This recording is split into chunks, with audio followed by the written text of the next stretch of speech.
Megastar comeback movie ఖైదీ number 150 cinema Balayya Satakarni కంటే ఓ రోజు ముందుగానే జనవరి 11న థియేటర్లో సందడి చేయనుంది. ఒక్కరోజే కదా అని సింపుల్ గా తీసుకోలేం. ఇప్పుడు తెలుగు సినిమాకు ఫస్ట్ డే వసూళ్లే కీలకంగా మారాయి. పెద్ద సినిమాలు ఎక్కువ థియేటర్లలో రిలీజ్ చేస్తుండటంతో ఫస్ట్ డే వసూళ్లే 30 కోట్ల వరకు వసూలు చేస్తున్నాయి.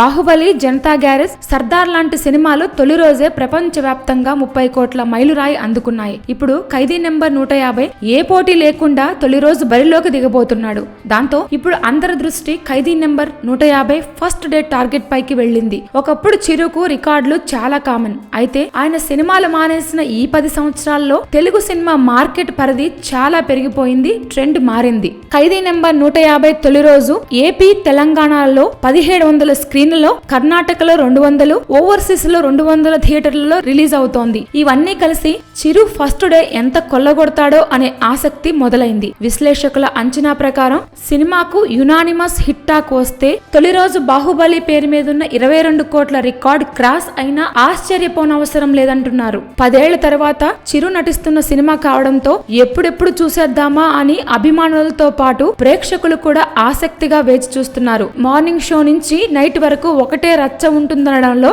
ఆశ్చర్యం అక్కర్లేదు. మరి చిరు రికార్డులు ఎలా బ్రేక్ చేస్తాడో తెలియాలంటే 11 వరకు వెయిట్ చేయాలి. Please subscribe. Hi, it's me Purna. Please subscribe.